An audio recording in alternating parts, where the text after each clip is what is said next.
Point de presse de la Fédération des collecteurs des régies financières. Mesdames et messieurs, très chers collègues, depuis la publication du compte-rendu des travaux du comité technique chargé de la gestion de la prime à payer aux agents des régies financières et administrations assimilées, réunis le mardi 5 octobre 2021 et suivi de la mise en application des recommandations adoptées, notamment lors du paiement de ce 15 octobre 2021 qui a vu la prime à la performance budgétaire du mois de septembre 2021 subir une diminution drastique de près de 64%. Le climat social au sein des régies financières et des administrations assimilées connaît une hausse des températures, symptôme à la fois d'un malaise profond, crise par le gouvernement. En effet, les partenaires sociaux ont à chaque fois interpellé le gouvernement sur l'impérieuse nécessité d'établir un véritable cadre de concertation inclusif afin de parvenir à des résultats concrets susceptibles de bonifier notre économie. Malheureusement, et c'est peu de le dire, nous nous sommes toujours heurtés au silence et au mépris, accompagnés d'un tourloupe traduisant un refus du dialogue proche de l'isolationnisme. La Fédération des collecteurs des régies financières n'a eu de cesse de marteler que les membres du gouvernement ayant unilatéralement rédigé puis fait signer les 2 décrets au président de la République, chef de l'État, l'ont délibérément induit en erreur. En juillet 2020, nous demandions la publication des résultats des audits du fichier des primes et du personnel réalisés en 2018, lesquels audits ont relevé au grand jour de grossières anomalies à fort impact financier sur l'enveloppe des primes, révélatrices de l'existence de doublons, de triplons, mais aussi de retraités et d'agents décédés. Ces anomalies généraient d'importantes économies à cette enveloppe des primes, devenue insoutenable au regard du montant mensuel alloué à celle-ci. Jusqu'à ce jour, le gouvernement a complètement fermé les yeux sur ces dysfonctionnements, préférant ainsi perpétuer le paiement d'une enveloppe des primes insoutenable que de nettoyer le fichier de chaque administration bénéficiaire de la dite prime. Mieux, nos administrations ont continué de recruter au mépris des instructions des plus hautes autorités du pays et de la note circulaire numéro 0000709-CAB-PMCG du 11 décembre 2020 relative à la suspension du recrutement de la main-d'œuvre de l'État. En examinant minutieusement les différentes lois de finances de 2018 à 2021, une prévision annuelle de 15 milliards de francs CFA y est consacrée au titre 2 des dépenses personnelles dont les primes et indemnités des fonctionnaires. Au regard de l'insoutenable enveloppe que le gouvernement s'entête à payer chaque mois et de l'insignifiant appui budgétaire, nous aimerions poser une question au ministre du Budget et des Comptes publics. Comment procédez-vous pour payer chaque mois ces primes aux régies financières et administrations assimilées? Oui, mesdames et messieurs, l'isolationnisme du gouvernement, lancé unilatéralement dans un cavalier seul et ayant clairement fait le choix d'entretenir le flou dans la gestion des régies financières, ne contribue nullement à ramener la sérénité et à apaiser les esprits. Car toutes les préconisations de sa part ont révélé une flagrante absence de sincérité et un manque criard de volonté ferme à apporter des remèdes à cette crise des régies financières dont les métastases ne cessent de proliférer de manière inquiétante. Mesdames et messieurs les membres du gouvernement, cela vous honore-t-il de voir les agents des régies financières réduits à la peu enviable condition de clochard mordu par la précarité? Sachez, au cas où il vous aurait échappé, que l'opacité de votre gestion des régies financières est le gage assuré et contre-productif de la démobilisation et de la démotivation des agents, relâchement très nuisible à la collecte des ressources budgétaires de notre pays. Hélas, votre gestion du mouvement d'humeur des régies financières est bien contraire à l'autorité que vous êtes censé incarner, car l'autorité, venant du mot latin autoritas, signifie avoir la capacité de faire grandir. Lorsque vous affichez tant d'indifférence face à la préoccupante situation des régies financières, nous aidez-vous à grandir? Non, certainement pas. Madame le Premier ministre chef du gouvernement, en date du 18 octobre 2021, la Fédération des collecteurs des régies financières a déposé à votre cabinet un mémoire pour réplique avec des propositions alternatives pour parvenir à trouver des solutions à cette crise. Nous avons proposé une alternative au gouvernement, soit le retour aux fondamentaux en cassant le pot commun avec une autonomisation des administrations et une contractualisation des objectifs. Nous nous répétons, le retour aux fondamentaux en cassant le pot commun avec une autonomisation de nos administrations et une contractualisation des objectifs. Ou la révalorisation de l'appui budgétaire annuel alloué au titre de la prime et indemnité payée aux fonctionnaires. Sur un tout autre plan, il ne serait pas superfétatoire de mener une profonde réflexion inclusive afin de trouver des palliatifs jusqu'à la normalisation de la situation. Enfin, la situation que nous venons de vivre remet au goût du jour celle vécue au mois de février 2021, laquelle devrait, à la lumière des événements, connaître un dénouement heureux, c'est-à-dire un paiement sans discussion.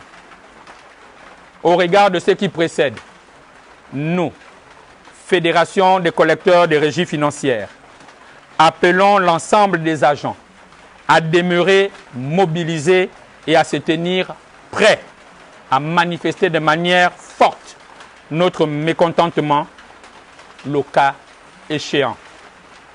Ce pays ne sera que le reflet de ce que vous, membres du gouvernement, aurez décidé qu'il soit.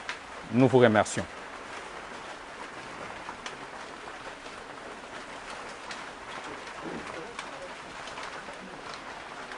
À la suite de cette déclaration de la Fédération des collecteurs de régies financières, nous voulons bien faire entorse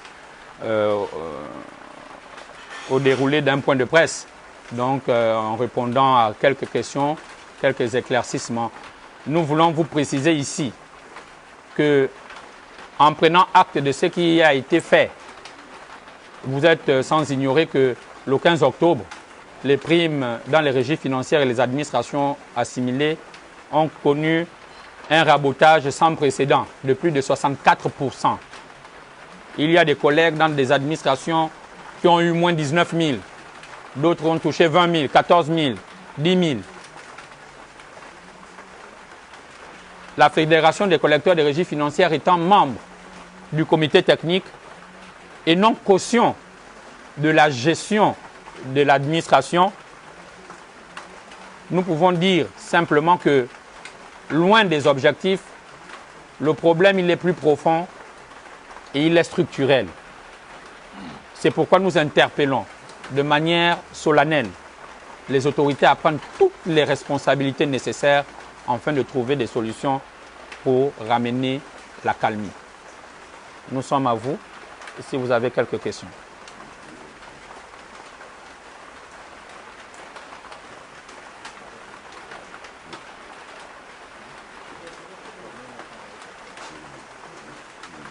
Vous présentez le média. Je suis Monsieur Michel Lina, je suis rédacteur en chef du média Gabon Quotidien, qui nous a très souvent d'ailleurs accompagné aussi à l'occasion de vos sorties. Depuis hier, on assiste pratiquement à une montée au créneau de tous les syndicats des régies financières dénonçant une quatrième décote à hauteur de 64%. Et aujourd'hui, semblerait-il que la raison évoquée par le gouvernement, qui est une raison bien sûr, qui est un prétexte masqué, disons que si ça n'est ainsi, parce que en fait, les régies financières n'atteignent pas les objectifs escomptés. La question qui va suivre, c'est de vous demander qu'en est-il de votre prime du mois de février, puisque en février, effectivement, toutes les régies, en l'occurrence, les plus grandes affirment avoir atteint leur objectif. Est-ce qu'il n'y aurait pas, dans cet aveu du gouvernement, une autre raison qui vous échapperait finalement? Dans le déroulé de notre point de presse, et nous vous remercions pour la pertinente question que vous posez. Dans le mot de fin, nous vous avons dit que c'est un problème structurel. Nous n'avons pas vocation, parce que là nous parlons des comptes de l'État, nous n'avons pas vocation à rentrer dans les profondeurs. Parce que vous savez, les comptes de l'État, c'est comme une tombe. Lorsque vous percez, l'odeur nauséabonde qui va se dégager ne sera pas profitable pour tous. Et nous n'avons pas tout intérêt à ce que les choses se gaspillent. Nous disons simplement que le gouvernement doit trouver les moyens nécessaires pour maintenir la calmie dans les régies financières. Nous vous avons dit dans notre point de presse que le mois de février doit être réglé sans discussion au regard des informations et des échanges avec le gouvernement. Le mois de septembre, le mois de février est très comparable à ce mois que nous avons vécu en termes d'objectifs et de réalité. Mais pour revenir sur les objectifs, quels sont ces objectifs? La Fédération des collecteurs des régies financières que vous suivez au quotidien ne cesse de vous marteler que personne ne sait quels sont les objectifs assignés à nos administrations. Sinon, les responsables, et même les responsables se posent la question de savoir est-ce que ce sont des objectifs budgétaires ou des objectifs en trésorerie.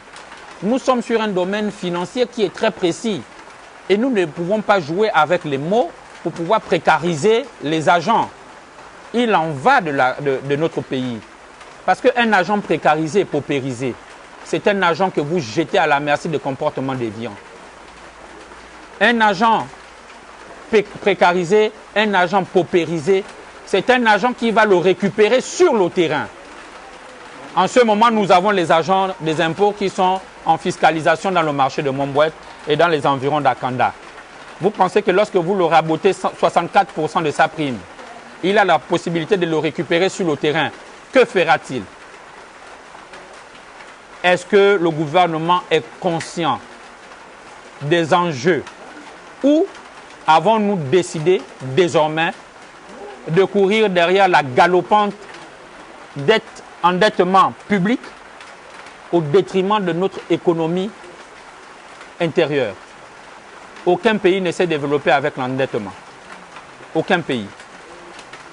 La première richesse de notre pays, ce sont les ressources propres, les impôts, la douane, les hydrocarbures. Ce sont nos ressources. Il nous faut maximiser sur nos ressources propres et minimiser l'endettement. Mais pour cela, il faut des mécanismes qui assurent la sérénité et la calmie au sein des régies financières. Je vais demander sur une deuxième question, vu que les autres parlent à réagir. Au cours de l'année dernière, à la suite des différentes grèves, il avait été dit que le gouvernement, dans un bilan global, avait perdu suite aux grèves des régies financières à peu près 500 milliards.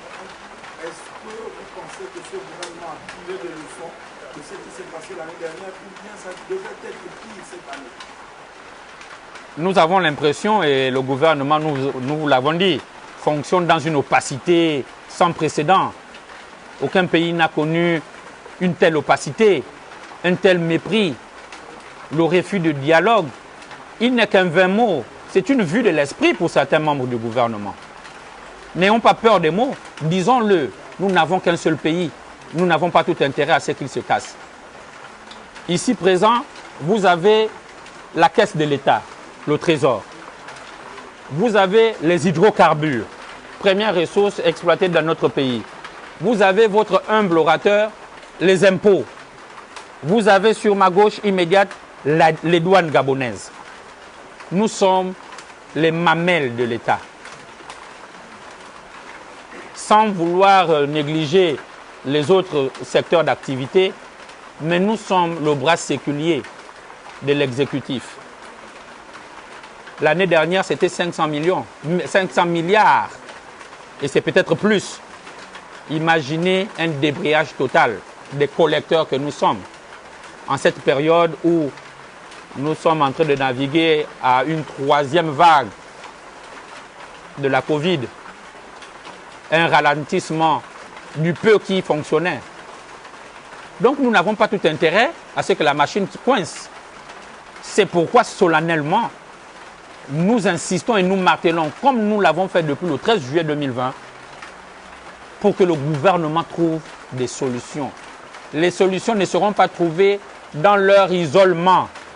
La preuve, ils se sont isolés, ont rédigé un décret et l'ont fait signer au chef de l'État. Souvenez-vous que nous étions les premiers à dire ici et maintenant que ces décrets portaient les germes de leur propre destruction. Et nous y sommes. Toutes les dispositions sont à redire. Nous ne pouvons pas accepter et tolérer que le chef de l'État ait été induit en erreur. Ils ont fait signer un décret au chef de l'État qui fait l'ablation des mamelles nécessaires à la mise en œuvre de sa politique. Et la FECOREFI ne cautionnera jamais cela. Vos différentes tutelles essayent de vous diviser pour mieux régner. Est-ce qu'aujourd'hui, cette montée au pénal qui est la vôtre réunit un peu tous les syndicats autour de vous? Est-ce qu'aujourd'hui, on peut dire que les syndicats de régie financière parlent d'une même langue ou au contraire, il y aura encore quelques syndicats qui seraient de l'autre côté de la barrière? Et comment voulez-vous arriver à résoudre ce problème si ce n'est le fait que vous soyez unis derrière une même cause? Vous savez, l'être humain est imparfait et chacun a ses ambitions. La FECOREFI est fidèle à sa démarche depuis sa mise en place. La Fédération des collecteurs des régies financières, c'est le regroupement de plusieurs syndicats des différents secteurs que je vous ai cités. Des collecteurs. Des collecteurs. Ceux qui partent sur le terrain, pour parler plus trivialement, des chiens de chasse. Ceux qui partent sur le terrain, prendre l'argent et le mettre dans les caisses de l'État. Et nous agissons et notre déclaration est en phase avec nos missions. Attirer l'attention sur l'inconséquence du gouvernement, sur les conséquences moribondes de leur isolationnisme, à ne pas dialoguer de manière sincère et franche avec les partenaires. Nous ne sommes pas des opposants. Nous sommes des partenaires. Nous n'avons aucun agenda caché. Le seul agenda caché que nous avons, c'est la stabilité des régies financières et le développement du pays par le fruit de notre travail. Parce qu'aujourd'hui, je peux vous dire que ce qui est fait n'est pas fait pour mobiliser les gens. Le gouvernement est à l'origine et serait à l'origine de la démotivation et de la démobilisation des agents des régies financières. Pour revenir sur la question, c'est des camarades. Nous pensons que les revendications sont légitimes et que si, à l'avenir, que nous voulons proche, nous puissions mutualiser les intelligences et les forces, ce sera tout bénéfice pour le combat que nous menons.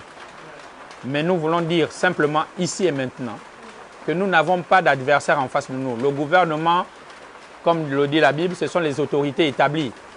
nous gagnerons à travailler ensemble pour le bien de notre pays.